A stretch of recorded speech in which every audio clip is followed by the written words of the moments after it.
Mira el reflejo en el espejo.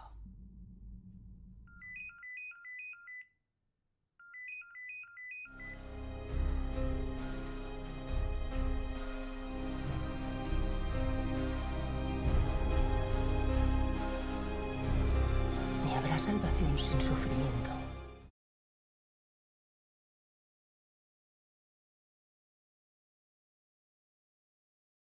Hai warga Plus 62, lagi cari film apa nih? Kali ini Plus mau nyeritain alur film yang bergenre thriller. Mungkin film ini bisa jadi rekomendasi kalian yang lagi gabut atau lagi nyari film tapi nggak nemu-nemu nih. Nah, sebelum lanjut nonton, jangan lupa klik subscribe dan nyalakan lonceng biar kalian nggak ketinggalan video terbaru dari kami. Tanpa banyak basa-basi, lanjut aja yuk Plus ceritain. Happy YouTube and chill!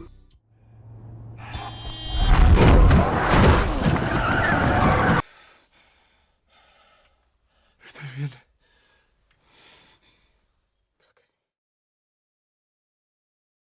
Scene berawal dari Virginia Goodman, seorang pengacara pengganti yang datang ke apartemen untuk menyelesaikan kasus kliennya. Setibanya dia di apartemen, dia bertemu dengan kliennya yang bernama Adrian Doria, seorang pengusaha sukses di perusahaan Go Global Tech. Virginia pun disuruh masuk ke dalam ruangan. Di sini, Virginia meminta Adrian untuk menjelaskan tentang kasus pembunuhan dari kekasih gelapnya. Kemudian, Adrian pun menceritakan tentang kejadian secara detail. For your information, Laura adalah seorang fotografer dan seniman terkenal.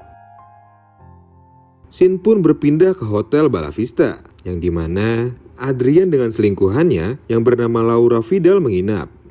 Mereka menginap di hotel tersebut karena ingin bertemu dengan seseorang yang tahu tentang hubungan gelap mereka berdua.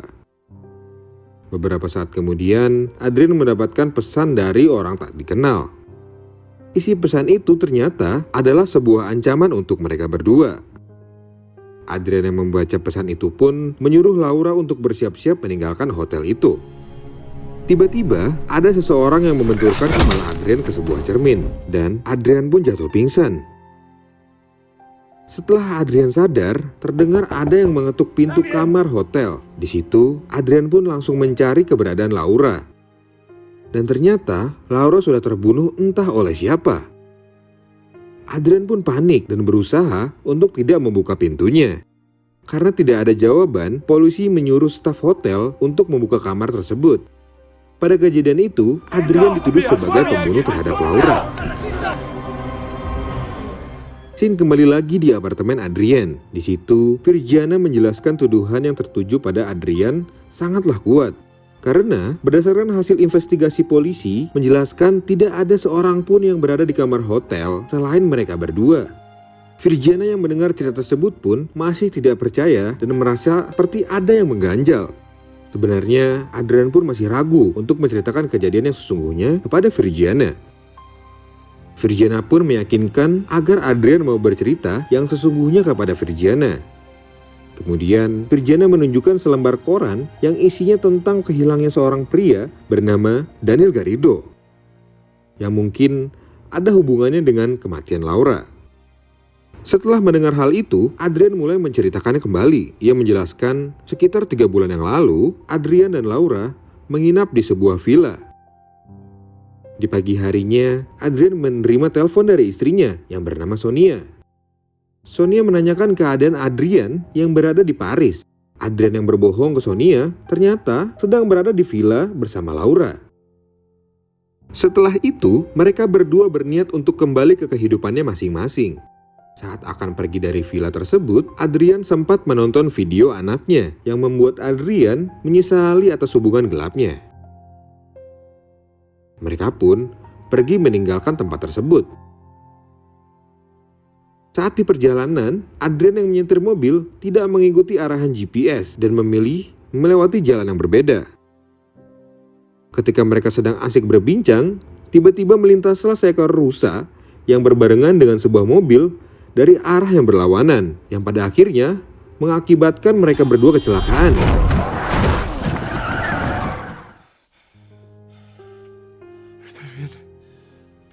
Untungnya, Adrian dan Laura selamat dari kecelakaan tersebut.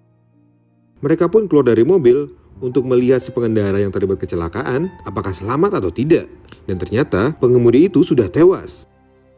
Pengemudi itu bernama Daniel Garrido. Adrian yang mengetahui hal tersebut pun panik dan ingin menelpon polisi. Tetapi Laura berusaha melarang Adrian untuk menelpon polisi. Laura bilang kalau sampai hal itu dilaporkan akan menimbulkan masalah yang melibatkan karir dan hubungan gelap mereka berdua. Mereka pun memutuskan untuk meninggalkan tempat kejadian tersebut. Setelah mereka berada di dalam mobil untuk pergi, ternyata mobil yang dikendarai mengalami kerusakan sistem. Adrian pun berusaha untuk menyalakan mobil. Tiba-tiba Laura mendengar ada suara mobil yang melintas ke arah mereka. Mendengar hal itu, Laura keluar dari mobil dan meminta Adrian agar juga ikut keluar bersamanya. Adrian yang panik tidak bisa berbuat apa-apa. Tapi Laura memiliki rencana seolah kejadian tersebut terjadi di antara mereka berdua. Setibanya pengemudi tersebut di samping mobil mereka, ia menanyakan kepada Laura dan Adrian apakah mereka membutuhkan bantuan. Dengan santainya, Laura berkata bahwa kecelakaan tersebut sudah diselesaikan, jadi tidak perlu bantuan lagi. Tiba-tiba ponsel milik Daniel berdering. Laura dengan sigap bilang bahwa itu dari pihak asuransi. Laura pun mengambil HP di kantung Daniel yang ada di dalam mobil, lalu merejek telepon tersebut. Mobil pengendara yang menawarkan bantuan itu mulai jalan pelan-pelan ke arah Laura sambil pura-pura menerima panggilan telepon. Laura yang melihat darah mengalir berusaha menutupinya dengan kakinya. Tidak lama kemudian, pengemudi tersebut meninggalkan Laura dan Adrian. Mereka berdua pun memindahkan mayat Daniel ke bagasi mobil. Mereka sepakat bahwa Adrian yang membereskan mayat Daniel, sedangkan Laura menunggu bantuan di mobil Adrian. Scene pun balik lagi ke apartemen. Virginia menanyakan kepada Adrian yang dilakukan kepada mayat Daniel. Adrian pun memberitahu bahwa mayat Daniel beserta mobilnya dibuang ke sungai. Setelah itu, Adrian pun menelpon Laura dengan ponselnya. Mereka bertemu di tengah jalan. Di dalam perjalanan, Laura menceritakan kejadian yang dialami dirinya. Ia bilang ketika dia menunggu bantuan di mobil, ada seorang pria tua yang bernama Thomas turun dari mobil dan menghampiri Laura. Thomas pun menawarkan bantuan kepada Laura untuk mengecek keadaan mobilnya. Setelah dicek, Thomas menawarkan Laura untuk datang ke rumahnya untuk membenarkan mobilnya. Mereka pun akhirnya pergi ke rumah Thomas. Setelah sampai di rumah, Thomas pun memperkenalkan istrinya yang bernama Elvira. Mereka pun akhirnya saling berkenalan. Lalu, Elvira mengajak Laura untuk masuk ke dalam rumah dan Thomas pun bergegas membetulkan mobil Laura.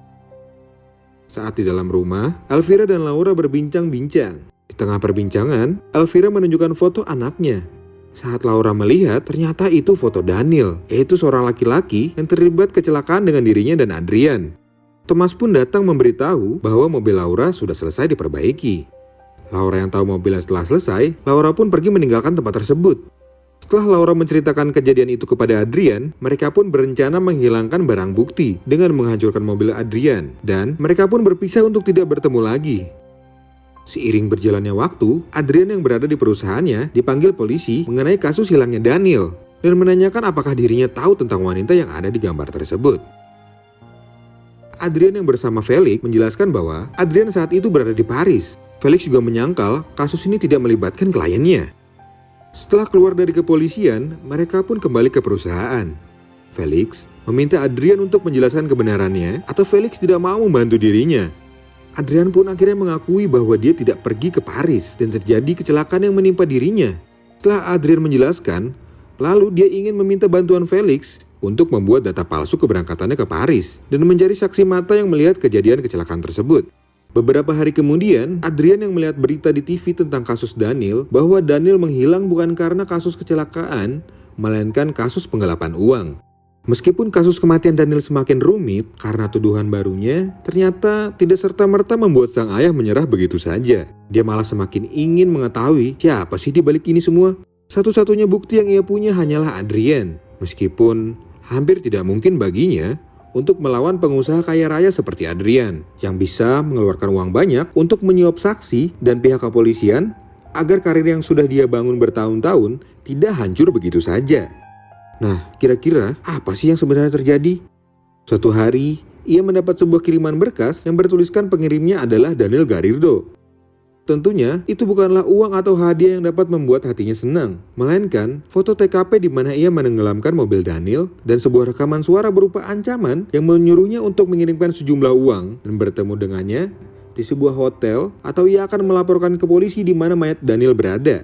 Hal itu sontak membuat Adrian panik dan segera menemui Laura di stasiun Birch.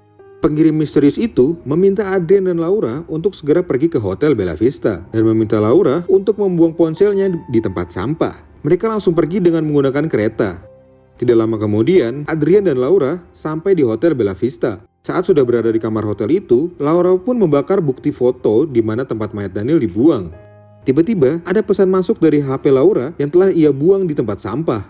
Laura pun berkata bahwa itu pesan jebakan. Adrian yang sudah tahu bahwa pesan itu jebakan, mereka pun bergegas untuk meninggalkan kamar hotel. Ketika mereka lagi bersiap-siap, tidak lama ada seorang di belakang Adrian dan menyedotkan kepalanya ke cermin. Orang misterius itu juga menghampiri Laura dan memukul Laura hingga tewas. Orang tersebut ternyata adalah Thomas, yaitu ayahnya Daniel. Tapi, tunggu dulu, ternyata itu bukanlah kejadian sebenarnya terjadi. Di sini kita dibuat pusing dan semakin banyak versi yang diceritakan oleh Adrian. Lagi-lagi hanya untuk membuat dirinya terbebas dari tuduhan pembunuhan. Virginia pun menunjukkan hasil dari kepolisian. Di dalam arsip tersebut, Virginia meminta Adrian untuk melihat secara detail foto itu. Virginia pun memberitahu bahwa ada ibunya Daniel saat penangkapan dirinya. Di saat itu, Adrian mengingat bahwa ibu Daniel bekerja di sebuah lembah di dekat Birch. Adrian pun mulai menyadari bukan kebetulan penelepon tersebut memilih hotel yang sangat terpencil. Virginia meyakinkan Adrian mungkin itu jebakan yang diatur oleh ayahnya Daniel. Dari pengiriman paket, pengatur jadwal keberangkatan, menyewa kamar hotel, hingga pembunuhan Laura. Akhirnya, Virginia menyarankan ke Adrian untuk meninggalkan suatu barang milik Laura ke dalam mobil Daniel, agar semakin kuat tuduhan ke Laura atas meninggalnya Daniel. Satu-satunya kejahatan yang dialami Adrian yaitu membantu Laura karena kasihan. Kemudian, Virginia mengambil denah dan menanyakan lokasi di mana mayat Daniel dibuang olehnya. Karena tanpa adanya mayat Daniel, hakim tidak akan percaya pembunuhan Laura dikarenakan motif balas dendam. Di situ, Virginia dan Adrian akan mencampurkan bukti yang sebenarnya agar jaksa tidak terlalu curiga kepada Adrian. Virginia mengatakan yang sebenarnya, saksi itu hanya kebohongan yang ia buat agar Adrian mau menceritakan semua kejadian tersebut. Virginia melanjutkan pertanyaan di mana mayat Daniel yang ditenggelamkan oleh Adrian. Setelah Adrian menandainya, Virginia melihat kembali peta itu sambil berjalan menuju jendela.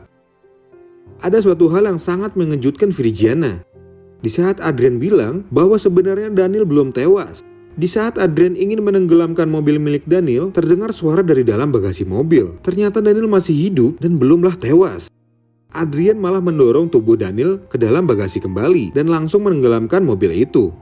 Virginia pun terdiam. Ia tidak ingin kasus Adrian menodai catatan baik di penghujung karir pengacaraannya.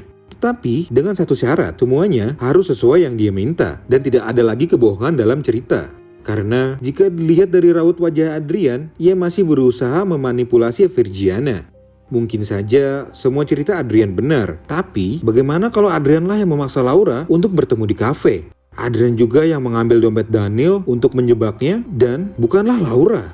Virginia mulai menceritakan kembali cerita Adrian, di mana Adrian lah yang berinisiatif untuk menutupi kejadian kecelakaan itu dan memaksa Laura untuk membantu Adrian melakukan kejahatan tersebut. Jika Laura otak dari kejadian itu, Adrian seharusnya menyelamatkan Daniel. Laura yang merasa bersalah atas kejadian tersebut menyadari kalau ada satu cara untuk menebus kesalahannya itu. Ia pun akhirnya menelpon keluarga Daniel dan mulai mengaku bahwa hilangnya Daniel disebabkan oleh mereka berdua. Lalu, Laura pun menyusun rencana untuk menjebak Adrian. Ia memesan hotel di mana tempat ibu Daniel bekerja. Kemudian, ia berangkat ke Birch sendirian. Setelah sampai di stasiun dekat hotel, ia mulai menelpon Adrian lewat telepon umum di dekat stasiun. Ia berbohong ke Adrian bahwa seseorang mengetahui perbuatan mereka. Laura berusaha meyakinkan Adrian dengan menyebutkan pengemudi pertama telah melihat sesuatu dan meminta uang tutup mulut. Adrian yang percaya akan hal itu langsung menyiapkan uang dan bergegas ke Birch. Saat Laura sampai di kamar, ia melanjutkan kembali rencananya yaitu mengatur waktu SMS untuk dikirim ke Adrian sebagai tindakan perlindungan. Ketika Adrian sampai di kamar, Laura pun mengatakan tentang rencananya ke Adrian. Akhirnya, Adrian tidak dapat mengontrol emosinya, dan di saat yang sama, ia mendapatkan SMS yang sudah diberi waktu oleh Laura. Adrian pun sadar bahwa ia dijebak oleh Laura. Ternyata, Laura lah yang menyewa kamar tersebut atas nama Adrian, menyuruh Adrian untuk memberitahu keberadaan mayat Daniel ke keluarganya. Mendengar hal itu, Adrian pun merasa kesal. Ia mengambil patung yang tepat berada di sampingnya. Lalu, ia berjalan ke arah Laura dan memukulnya hingga tewas. Dikarenakan suara gaduh di dalam kamar mereka, staf hotel dan orang-orang yang menginap di sana mengetuk pintu kamar mereka untuk memastikan keadaan. Adrian pun mencoba memanipulasi kejadian itu dengan menebarkan uang ke mayat Laura yang ia bawa. Karena orang yang di luar sudah semakin ramai, ia pun melakukan rencana selanjutnya, yaitu membenturkan kepalanya ke cermin. Sin kembali ke apartemen. Adrian heran kenapa keluarga Daniel tidak mengadukan ke pengadilan, padahal Laura telah mengungkapkan kejadian yang terjadi pada Daniel. Virginia pun mengatakan itu tidak mungkin karena keluarga Daniel tahu bahwa Adrian tidak akan mengatakan lokasi mayat anak mereka. Tanpa adanya mayat Daniel, sulit untuk membuktikan bahwa itu adalah pembunuhan. Adrian akan melakukan segala cara untuk bebas dari tuduhan yang tidak ada buktinya itu. Kemudian, Adrian menunjukkan berkas yang dibawa Virginia, bahwa Adrian bukanlah pelaku pembunuhan Laura. Virginia menyuruh Adrian untuk melihat lebih detail gambar tersebut. Virginia menjelaskan kepadanya bahwa gambar itu sudah diedit. Ia kemudian menunjukkan ke Adrian bahwa ada bayangan Elvira, yaitu ibunya Daniel, tidak ada di cermin itu. Virginia mengatakan kalau Adrian masih butuh bantuannya, ia harus segera mengakui bahwa kematian Laura disebabkan olehnya. Dan akhirnya, dengan berat hati, Adrian mengakui kalau ialah yang membunuh Laura.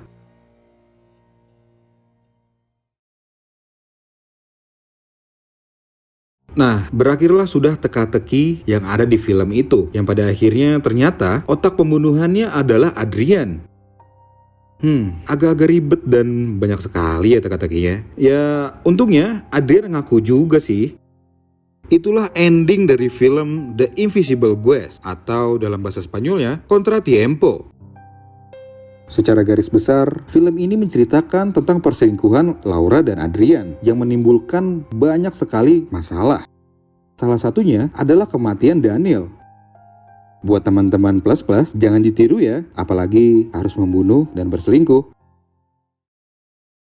Jadi, menurut kalian gimana nih filmnya? Kalau menurut plus-plus sih, ya seru banget sih, karena banyak teka-tekinya nih.